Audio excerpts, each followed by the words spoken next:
y no vas a cantar. Tururú, Ah, tururú. sí. Este es de Sports Center, pero se me olvidó la otra.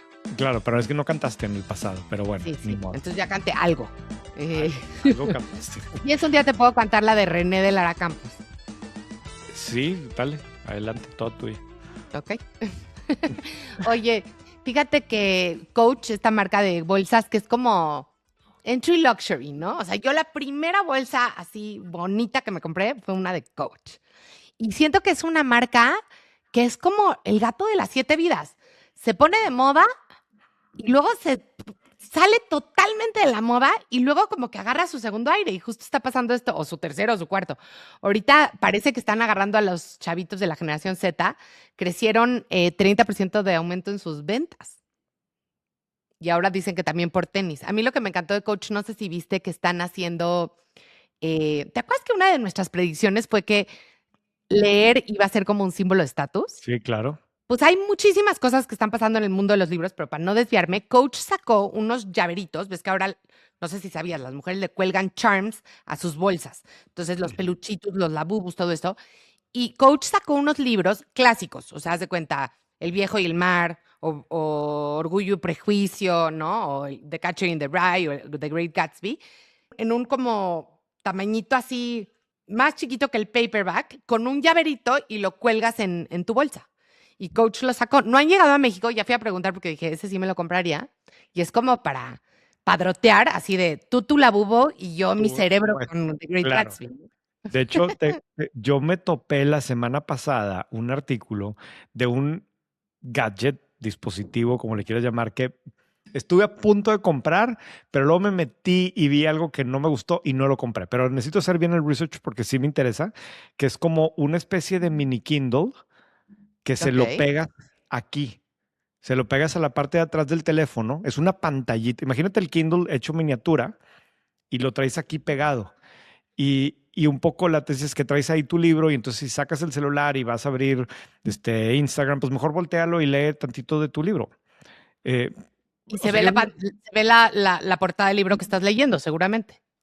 pues sí, no sé, pero sí me pareció interesante porque yo en los viajes normalmente traigo el Kindle también conmigo, que es un Sí. aparato, la verdad, bastante chiquito y que no pesa nada, Nada. pero como que, no sé, no estás en la fila y sacas el Kindle, pero sí estás perdiendo el tiempo con el celular. Entonces, en un aparato tan a la mano que lo traigas y nomás lo volteas y puedas leer aquí. El problema es que no es de Amazon, era el dispositivo que yo vi era como que una empresa de China y al parecer no le puedes cargar los libros de Amazon, entonces le puedes cargar los que están en el dominio público. No, yo necesito poder leer el que estoy a medias, ¿no?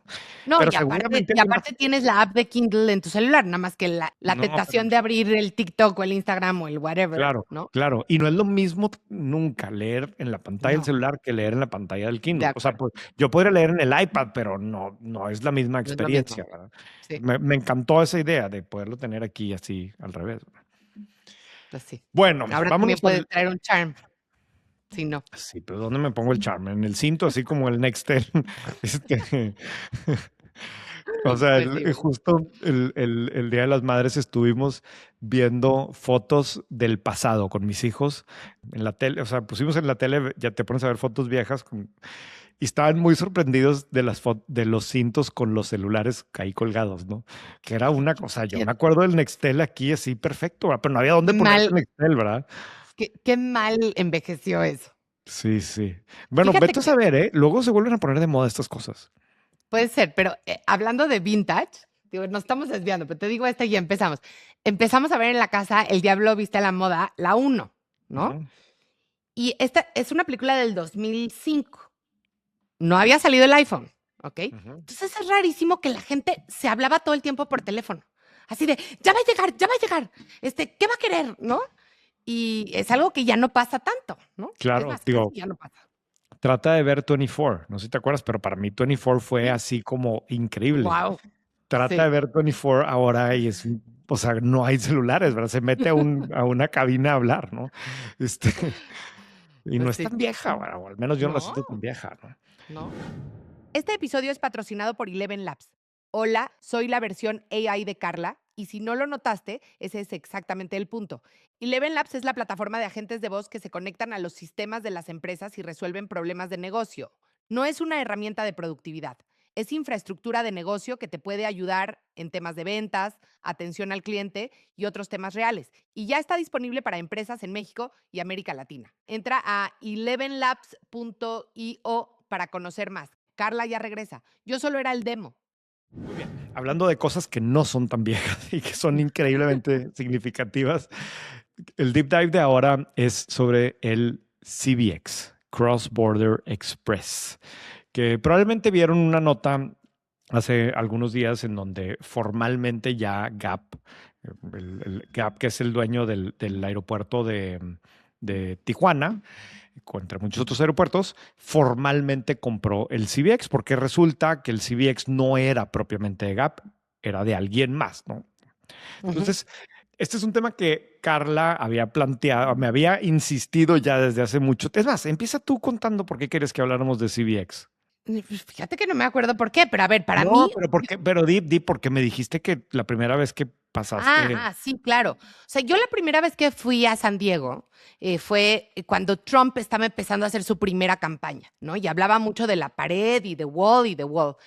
Y entonces fui a San Diego a visitar a unos familiares y cruzo el CBX y para mí fue como, por un lado decir, oye, Trump no ha venido a San Diego, o sea, que no sabe que hay esto y que cruzan miles de personas por aquí y que hay gente que vive en San Diego y trabaja en Tijuana o va a la escuela y así.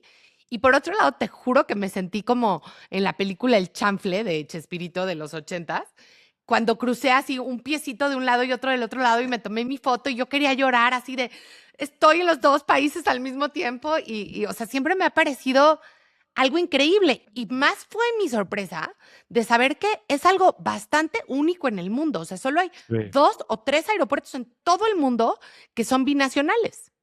claro, claro, es un caso, a ver, yo también lo usé alguna vez hace varios años y sí funciona de manera muy frictionless, sorprendentemente sin fricción, sobre todo para las experiencias de cruzar De fronteras, que aeropuertos y aduanas. normalmente lo asociamos con algo no tan placentero y digo, aquí no dejas de pasar una frontera y se siente un poco diferente. Pero nos metimos a ver toda la historia, ¿no? Y de dónde viene esto. Y la parte que más me interesaba a mí es, pues, cómo se ve desde un punto de vista de negocio, ¿no? Y Y eso, lo que que... es un negocio. Yo esa primera vez que lo usé, no me imaginé que esto era una empresa privada. Pensé que Claro, era un servicio binacional entre los dos consulados o yo qué sé, ¿no? claro. Entonces, mira, así, sin querernos extender demasiado, de lo que pudimos investigar es que la idea de conectar el aeropuerto de San Diego, de Tijuana, perdón, con San Diego, como que es algo que mucha gente pensó por muchos años, pero nadie hizo propiamente nada porque geográficamente, y de hecho en el artículo que hicimos en White Paper, ahí viene una foto en donde se ve, realmente está al lado, ¿no? El aeropuerto está a nada de la frontera, ¿no? Entonces como que pues dices, pues si ya estoy aquí, ¿por qué no puedo estar del otro lado? Pero nadie hizo nada a lo que pude encontrar hasta que hace, pues, como unos 20 años, probablemente, un poquito, sí, como 20 años, según la leyenda, cuando los inversionistas mexicanos que habían comprado Gap están de visita en el aeropuerto de Tijuana, suben a la torre de control y se dan cuenta que, pues eso, que desde ahí se ve que la frontera está a nada de, no sé si literalmente puedes aventar una piedra y caer del otro lado, y que lo único que había separando los dos, pues eran terrenos baldíos, unos lotes que estaban ahí. Lo que cuenta otra vez la leyenda es que los inversionistas mexicanos dicen, oye, a ver, vamos a hacer un proyecto para conectar el aeropuerto de Tijuana con San Diego, ¿no? Y vamos a comprar esos terrenos y vamos a ver cómo le hacemos para que pueda funcionar esto, ¿no? En aquel entonces, cuando la compra de digo, este es un tema para otro momento, pero cuando se vendieron los grupos aeroportuarios en México, parte de la fórmula es que tenía que participar un operador, ¿no? Con experiencia. Entonces, el aeropuerto Gap, el grupo de aeropuertos que tiene a Guadalajara en el centro, lo compran inversionistas mexicanos junto con AENA, que es una empresa española especializada en operar infraestructura grande como aeropuertos, ¿no? Entonces estaban los mexicanos con los socios españoles. Van al consejo, que está integrado por los dos, y los socios mexicanos dicen, oye, queremos hacer esto, ¿no? Y al parecer los españoles pues no les llama la atención o incluso pues no les parece tan atractivo y dicen no.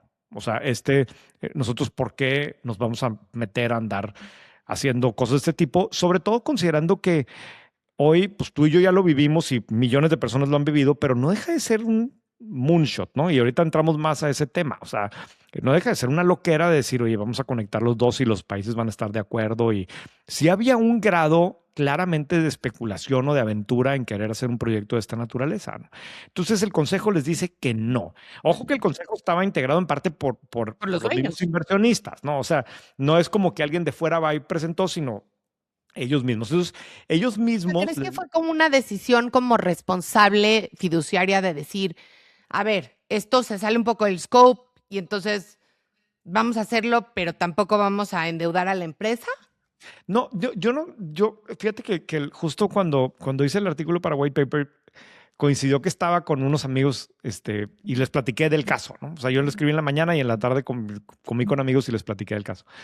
Y uno de ellos hizo una observación que me pareció bien interesante y es que dice, a ver, ¿tú te imaginas si se están sentando en ese consejo, por un lado, inversionistas mexicanos, que quiénes son los inversionistas mexicanos? Ahorita hablamos un poco más de ellos, pero son empresarios que son dueños de su dinero. Y del otro lado de la mesa están ejecutivos españoles, que son empleados de una empresa muy grande de otro país, ¿no? No necesariamente tienen las mismas capacidades ¿No? y apetito de riesgo, ¿verdad? Y Claro. el ejecutivo pues sabe que va a estar X años y quién sabe cuánto tiempo va a estar en el consejo y tiene un mandato muy claro que es pues, Cuidar el las stock inversiones que se hacen, ¿no? claro, y lograr unos objetivos quizás trimestrales y no sé qué, mientras que el otro, el empresario mexicano que se está jugando una parte de su capital y dice, oye, espérate, no, a mí se me ocurrió esta idea y puedo, son actitudes distintas, ¿no? Entonces el punto es que deciden no, o el consejo no aprueba participar, pero los inversionistas mexicanos logran una dispensa o dicen, oye, está bien, como consejo, como GAP no le entramos, pero nosotros lo vamos a hacer en lo personal. Y el consejo estuvo de acuerdo con eso y así arrancaron, ¿no? Se tardaron como 7 años, según lo que pude ver, en conseguir los permisos. O sea, imagínate la loquera que implica. Y es un poco difícil, pues sumamente difícil entender esto con el contexto actual, pero estamos hablando también que quizás cuando empezaron ellos no estaba la cosa tan fea, pero para cuando abrió las puertas, pues ya venía Trump y Build a Wall y toda la cosa, ¿no? Claro. Imagínate la cantidad de permisos que se requieren para hacer una cosa de este tipo y más cuando no es como que solicita aquí tu permiso porque no hay un antecedente como tal, ¿verdad? Sí, y en este formato, o sea, estaban pidiendo algo que nunca se había hecho y además lo estaban pidiendo del lado mexicano, o sea, Si la iniciativa era de empresarios mexicanos del lado mexicano. Ahora, aquí hay exacto. un twist que en algún momento, y no encontré específicamente cuándo, se incorpora al proyecto Sam Zell, que Sam ya falleció, pero era un inversionista sumamente reconocido de Chicago, de temas de real estate, que ya tenía inversiones en México. No sé si en ese entonces ya tenía inversiones en México o no, pero tenía ya relación aquí. Y entonces, al entrar él tenía buen acceso con las autoridades americanas y pues seguramente habrá sido, estamos hablando de los años de Obama, ¿no? Obama es de Chicago. Entonces, es factible que haya habido una relación preexistente y por medio de los inversionistas gringos pudieron conseguir el presidential permit del lado gringo. Del lado mexicano, pues estos inversionistas tienen sus contactos y lo habrán conseguido también. Me encontré un artículo del Wall Street Journal del 2016, de cuando acababa de abrir el CBX, y ahí narran una anécdota que me pareció demasiado simpática, de cómo empezaron a trabajar de los dos lados de la frontera, pero a la hora de quererlo pegar, hay un problema porque literalmente hay una frontera en medio y pues los albañiles, pues cómo, o sea, ponen un ¿Quién pie del puede lado trabajar ahí, gringo, no? Si no tienen claro, visa. ¿quién puede trabajar ahí? Entonces, me cuesta difícil imaginarme una situación así en el contexto actual, pero literalmente movían la frontera, pues, obviamente con permiso, cambiaban la frontera 3 metros para un lado, 3 metros para el otro lado, para poder juntar las cosas. O sea, es un ejemplo de cooperación al máximo nivel para lograr que eso funcione, ¿no? Entonces, arranca en el Digo, nada más 2015. quiero hacer una nota que ya lo dijiste, pero quiero enfatizarlo, del timing de esto. O sea, de verdad pasa un año más y no hay CBX, porque estoy, Sí, busqué aquí en claro. Google cuándo bajó Donald Trump de la escalera famosa y fue en junio de 2015. O sea, entonces, literalmente al mismo tiempo que este señor está basando su plataforma de campaña en construir una pared, eh, as they speak, están abriendo un puente binacional, ¿no? Claro, para facilitar la comunicación entre los dos lados. Entonces, ahora, ¿qué es el CBX? El CBX al final no es un aeropuerto, es literalmente un puente exclusivamente para quienes van a viajar o para quienes viajaron por medio del aeropuerto de Tijuana. O sea, para poder pasar por ese puente, tienes que haber comprado un boleto para viajar por Tijuana o haber llegado al aeropuerto de Tijuana 24 horas antes, ¿no? Sí, o sea, no es un cruce peatonal para No alguien es que un no cruce quiere ir por peatonal, San exacto. Isidro. Es para quien, como tú o como yo, volamos a Tijuana para de ahí cruzar por el puente y hacer un viaje hacia California o hacia... La parte que yo no había visualizado y que otra vez por la ceguera de haber sido usuario yo y de escucharte a ti y tener muchos amigos que han utilizado es que el gran impacto que tuvo CBX es del otro lado para acá. Y ahorita vamos a hablar un poquito más de cómo se refleja esto, pero el verdadero impacto que ha tenido esto es en la cantidad de personas de Estados Unidos que ahora viajan desde el aeropuerto de Tijuana. Sí es importante también los mexicanos que lo hemos usado para cruzar, pero es más bien al revés.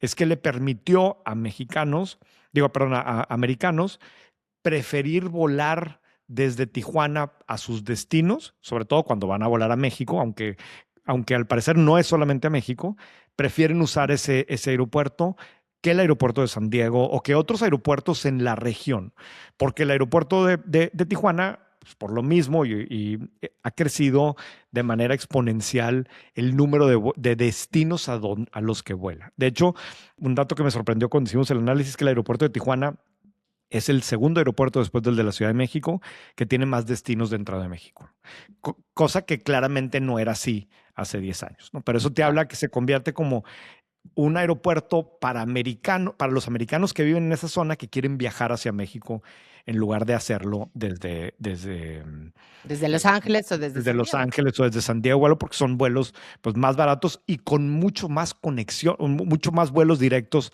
a diferentes puntos que lo que podrían hacer desde San Diego. Y aquí tienes una estadística bien interesante hablando de eso, o sea, que lo cuantifican ellos. Me imagino, René, que esto es del reporte de inversionistas del CBX, ¿no? ¿Dónde están las gráficas? Sí. Ajá.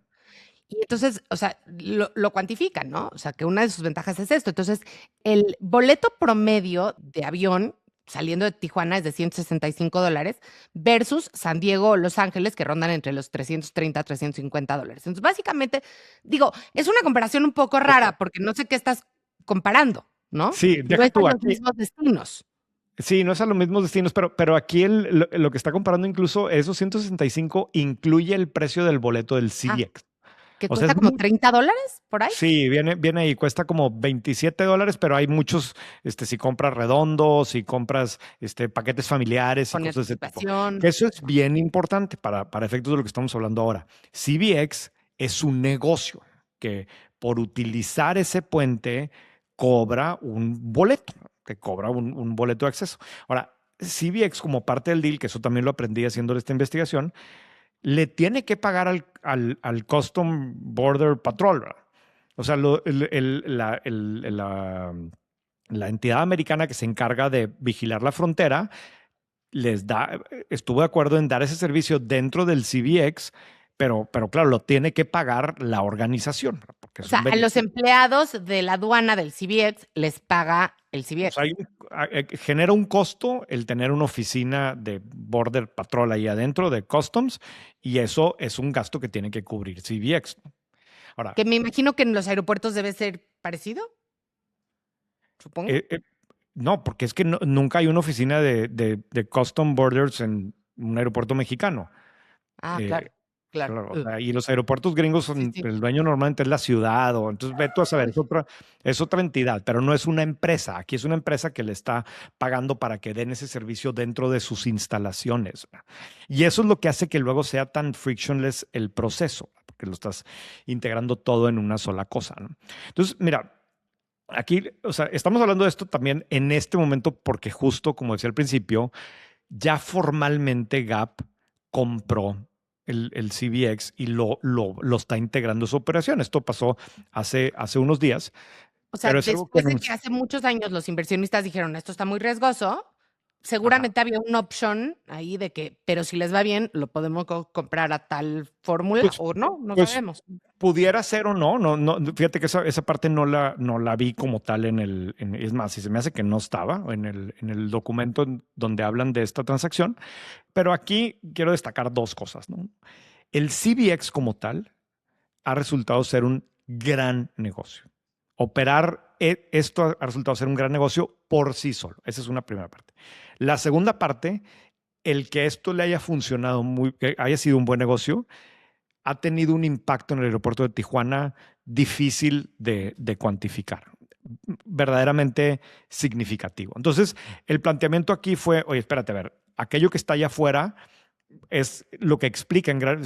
Si yo soy el aeropuerto o yo soy Gap, veo aquello que está ahí es algo que me ha ayudado a mí muchísimo y que se vuelve clave en mi evolución. O sea, el aeropuerto de Tijuana, gracias a CBX, no es el aeropuerto de una ciudad mexicana mediana de la frontera, es el aeropuerto de una región que incluye un lado muy grande de Estados Unidos, gracias a esa puente, ¿verdad?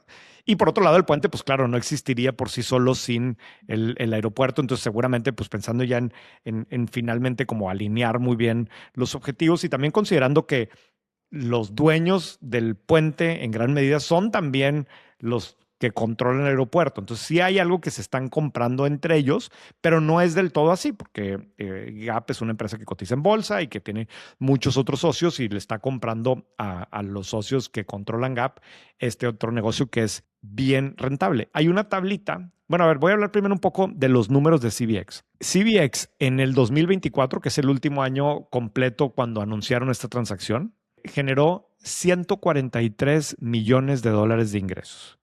143 millones de dólares es mucho dinero, pero lo interesante aquí es cómo genera ese dinero. Claro, la parte más significativa de esto, casi el 70% es lo que vende de los boletos para cruzar, pero la que me impresionó muchísimo es que el 21% de o sea, no sé, 30 millones de dólares, los generó el puro estacionamiento. Que otra vez valida el dato de los americanos que llegan, se estacionan, cruzan y vuelan a su vacación desde el aeropuerto de Tijuana, ¿no? Tienes el aeropuerto más rentable o de lo más rentable para una empresa mexicana que pues está ahí en ese lado. Y de hecho, en la foto que mencionaba al principio, pues se ve ahí un estacionamiento enorme que genera muchísima lana, ¿no? Luego venden también snacks, ¿verdad? Y comida y generan dinero de las stands que le rentan a las de renta de vehículos que están ahí. O sea, hay todo un desarrollo que están haciendo.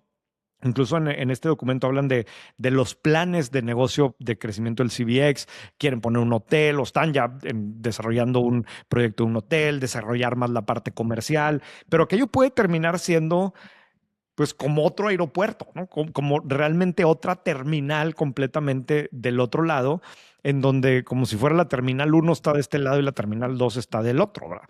Y tú cuando ves en la foto, pues claramente tiene ese potencial, solo que el avión siempre despega de esta otra y pues es un puente de 120 metros, o sea, no es una distancia para los aeropuertos, es una distancia De X 1,200 metros. de 120 metros. No, hombre. 120 metros, ¿El puente? el puente, No, René. mira. Eso sí estoy segura que es como 1 kilómetro de puente. No, hombre, no. A lo mejor caminas entre todas las cosas, una loquera, pero mira, sí, o sea, el puente como tal son 120 metros. Estoy segura que no. Es más, te apuesto que no. Bueno, pues eso es lo que dice la Ay, yo comunicación creo que ese es el oficial. cachito justo que hablabas, que no sabían si era de México o de Estados Unidos. Pero No, luego siempre sigue sabían habiendo un que es. O sea, esa pedacito es, esa es la parte del puente. Seguramente caminas más de donde llega tu avión, como en todos los Bueno, aeropuertos, sí, pues caminas una loquera. O sea, la sí. parte del puente por lo que te cobran ese boleto de 27 dólares, son esos 120 metros. Claro, pero si ves el puente empieza desde antes. Pero bueno, ya, ¿para qué nos peleamos por el puente? Bueno, pues eso es una cosita así, ¿no? Sí. No, o sea, y ahora que dices, creo que lo súper interesante de esto es que estaba googleando de las otras ciudades fronterizas. La frontera México-Estados Unidos es la frontera más larga del mundo, según recuerdo. Y quizás no hay un lugar con tanto potencial como San Diego, Tijuana, pero estaba viendo, por ejemplo, que la segunda ciudad fronteriza más grande de México es Juárez, que tiene al lado a El Paso, que tampoco es tan grande como San Diego, pero tampoco es un pueblito, ¿no? Entonces, ¿qué tanto más se podrían hacer este tipo de puentes, no? Sí, en donde una iniciativa privada encuentra la fórmula para que los gobiernos de los dos lados estén de acuerdo en crear una conexión. Me parece a mí increíble y Increíble. y sumamente difícil de verlo en este momento. Pero fíjate, regresándonos al negocio como tal, o sea, CBX, estás hablando, ya decía ahorita yo, de 140 y tantos millones de dólares de ingresos, pero tiene un EBITDA de 60 y tantos por ciento, ¿verdad? Es sumamente rentable, ¿verdad? Lo que cuesta, pues es lo que cuesta los oficiales que están ahí, no sé qué, algunos otros gastos normales de infraestructura, pero es, y esto me pareció muy interesante, es exactamente o lo igual que rentable, igual de rentable que lo que es Gap, que tú y yo hemos hablado muchas veces de los rentables que son los grupos aeroportuarios en México. CBX encaja perfecto desde ese punto de vista en esta ecuación. Pero por otro lado, y en el documento en donde Gap explica por qué quiere hacer esta transacción, dice, a ver, por un lado, la geografía de Gap está en México y Jamaica, ¿no? Porque tiene un par de aeropuertos en Jamaica, mientras que el CBX, el Geographical Footprint, es Estados Unidos. Los ingresos que genera Gap están 80% en pesos y 20% en Estados Unidos, mientras que los de CBX son 100% en dólares. El tipo de ingresos, y esa es así como que no lo había puesto a pensar, pero dice el tipo de ingresos es que en el caso de Gap de los aeropuertos, las tarifas que cobra, particularmente en lo que tiene que ver con el TUA y demás, es completamente regulado, está ligado a los planes de inversión de los siguientes, de inversión en infraestructura de los siguientes 5 años y demás, mientras que en el caso de CBX pues no está regulado como tal. La concesión en el caso de Gap se termina en el 2048, todavía le queda mucho tiempo, pero en el caso de CBX es open-ended, porque es un permiso presidencial. Que también me imagino que como es open-ended, también cualquier momento se los pueden revocar. Quién sabe cuáles sean Seguramente. las nuances del contrato, ¿no? No, Sí. no me imagino que open-ended quiera decir para siempre jamás. Para siempre, claro. Pero bueno, ahí está. Pero el crecimiento en ingresos, si bien otra vez los grupos aeroportuarios en México han sido los mejores negocios que ha tenido este país en los últimos 20 años, Gap ha crecido sus ingresos, el crecimiento anual compuesto es de 13%, el de CBX es 18% en los últimos 10 años, ¿no? Y entonces, cuando lo ves, el impacto que ha tenido y lo que mencionábamos ahorita, el aeropuerto de Tijuana es el que más ha crecido en los últimos 10 años, otra vez en gran medida gracias a esto, y otra vez no solamente gracias a que tú y yo y otros hayamos volado ahí para cruzar, para ir a Disney, sino de todos los americanos que cruzaron por ahí para de ahí viajar a Cancún o viajar a México o a viajar a donde fuera, incluso a Shanghai, que hay vuelo directo de Tijuana y no lo hay de San Diego, etcétera. Ahí es donde está el verdadero impacto. Y entonces si ves, oye, Gap, tu objetivo es generar valor por medio de estos aeropuertos, este es un componente clave de la generación de valor que ha tenido este aeropuerto y el potencial que tiene de desarrollo es enorme, ¿no? Y por eso, y a lo que quiero llegar con todo esto, es que acordaron pagar por CBX más o menos, no llega a la cifra, pero casi 2.000 millones de dólares, ¿no? Este es un proyecto en el que, hasta donde yo pude ver, le invirtieron 120 millones de dólares. Hace 10 años, claro, si te pones a pensar, bueno, realmente fueron otros 7 años de permisos y la loquera, pero es un proyecto que ha sido rentable, pues probablemente desde el año Desde uno, el día uno. que ha generado flujos desde el año uno, en donde no es que requiera, porque todavía los aeropuertos también generan mucho flujo, pero requieren muchísima inversión constantemente en infraestructura y demás. Aquí, pues sí, habrá que mantenerlo y que esté bonito y cambiarle las luces, pero no ha requerido realmente unas inversiones trascendentales. Entonces, el flujo libre que genera es una loquera. Terminaron pagando, pues yo hice un cálculo ahí, debe ser más o menos 20 veces EBITDA, ¿no? Que Wow. es lo que parece, lo que platicamos hace poco de la transacción en Cygnus. Estás comprando un pedazo de infraestructura en 20 veces EBITDA, que es bastante más que el múltiplo al que cotizan los grupos aeroportuarios. pero que creo que es fácil de justificar una transacción con ese múltiplo, en este caso en particular, por el impacto que ha tenido en el negocio principal y por el impacto que ellos creen que va a seguir teniendo. Y bueno, pues porque es un complemento de negocio sumamente valioso para el grupo, ¿no? No, la verdad es que me dieron ganas de ir a comprar acciones de Gap. Ay, no, a mí me dieron ganas de ver que me hubieran invitado al proyecto hace No, bueno, 15 años, pero ¿verdad? bueno. Pero ponte a pensar, te hubieran invitado al proyecto hace 15 años y pues lo más probable es que hubiéramos estado del lado de los funcionarios españoles y digas, que es una loquera, o sea, ¿cómo te va a dar permiso el presidente y cómo va a hacer aquí una cosa de ese Y tipo? si Que acaso se lo van a dar a un gringo y no a unos inversionistas mexicanos, ¿no? O sea, claro, y no te imaginas luego, si aquí repelamos de que la Guardia Civil ahora opera en el aeropuerto, o sea, inmediatamente hubiéramos pensado en un esquema de ese tipo en donde tienes funcionarios metidos y ya, y pues no, aquí, a mí este caso me gusta especialmente por dos razones, perdón, y la primera es esa, ¿no? Esto fue un moonshot. O sea, esto fue un caso, y por eso también es un caso de generación de tanto valor, porque es un proyecto sumamente ambicioso, ambicioso. sumamente arriesgado, ¿no? Que claro, los inversionistas que están detrás pues son gente que podía tomar un riesgo de ese tipo y que de alguna forma estaba ya medio involucrado en la cosa porque ya tenía un pie dentro de Gap y hacía sentido que estuvieran ahí, pero no deja de ser un proyecto que pudo haber sido una cosa que nunca despegara, ¿verdad? O que nunca funcionara o que a lo mejor funcionara mal o a medias.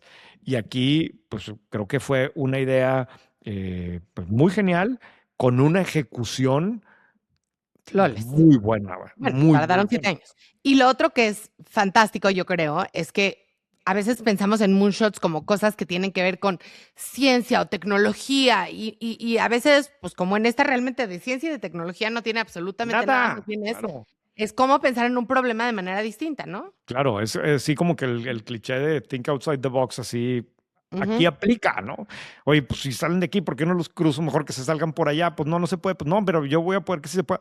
Cuando lo ves desde esa perspectiva, fue un gran proyecto. Y ahí está el Sí, resultado. Una empresa que 10 años después de haber estado en operación valía casi $2,000 millones. pues la verdad me encantó este análisis, aprendí muchísimo. Yo también.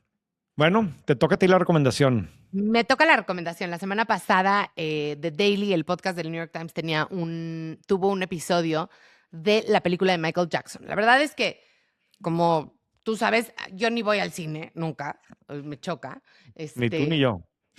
Sí, o sea, yo ya cuando salga la película en mi casa la veré en 3 capítulos, ¿no?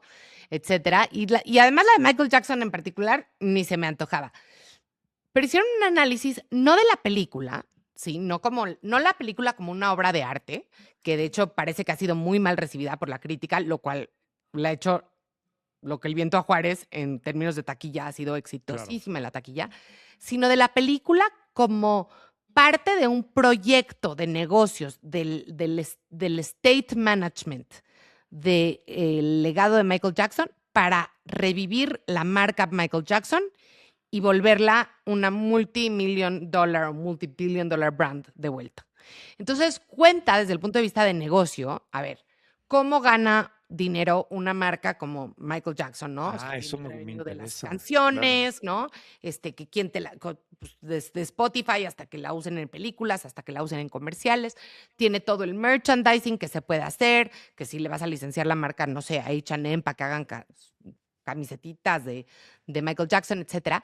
Entonces lo que dicen es que la marca estaba por los suelos, o sea, estaba totalmente en bancarrota, porque además cada vez que el equipo súper fuerte de abogados que tenía Michael Jackson lo sacaba de los problemones en los que se metía, él se volvía a meter, ya sabes, o sea, ya lo habían exonerado, ya no había que hablar del tema y daba una entrevista al reportero inglés y decía cada cosa que decías, fuck, ¿no? O Sí, ponía sí.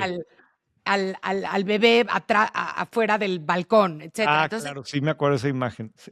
que era como luchar contra el enemigo en casa, porque cada vez que rehabilitaban su imagen pasaba una de estas cosas. Y entonces empiezan a contar que el día que se murió Michael Jackson, se juntaron así como los abogados y dijeron, ok, ahora sí, porque ya no tenemos a lo único que nos impedía realmente rehabilitar esta marca y cuentan cómo van haciendo pasitos, ¿no? Desde primero el show del Cirque du Soleil, hasta después el musical en Broadway, ahora la película. Y luego hay algunos detalles súper interesantes de cómo neutralizaron, quiero llamar, Todo el otro cosas lado de la negativas historia. que salían Sí. por cláusulas tontísimas de un contrato de hace 20 años. Digo, no lo quiero spoiler, pero doy una cosita. HBO sacó un documental que se llamaba After Neverland o algo así. Sí, yo lo Era vi. justo de todos los testimonios muy duros de los chavitos que decían que había abusado Recusan, sexualmente de ajá. ellos. Y entonces los abogados de Michael Jackson encontraron un contrato que tenía 20 años de edad, de una vez que una subsidiaria de Michael Jackson, digo de HBO, había pasado un concierto de Michael Jackson en Bucarest, imagínate, ¿no? En Rumanía, donde había una cláusula de non-disparagement, que es una cláusula bastante estándar en cualquier contrato, ¿no? Que dicen, si yo hago negocios contigo, luego no puedo hablar mal de ti, ¿no? No puedo Claro. hacer cosas que sé que te van a lastimar. Y gracias a esa cláusula de un contrato de 20 años atrás, hicieron que HBO quitara de HBO el documental y hoy lo que dicen es que es prácticamente imposible verlo de manera legal por lo menos, ¿no? Así tiene una serie de como detallitos fantásticos. Entonces, se los recomiendo muchísimo. Realmente está buenísimo el podcast, me dieron ganas de ver la película, pero más allá de eso, de cómo se piensa cuando tienes un asset intangible tan grande, ¿no? Sí. No, pues sí, te voy a hacer caso. El último que me recomendaste funcionó muy bien. Muy bien. Muy bien. Gracias, Carla. Seguimos la siguiente semana. Gracias, René. Este episodio es patrocinado por Eleven Labs. Hola, soy la versión AI de Carla y si no lo notaste, ese es exactamente el punto.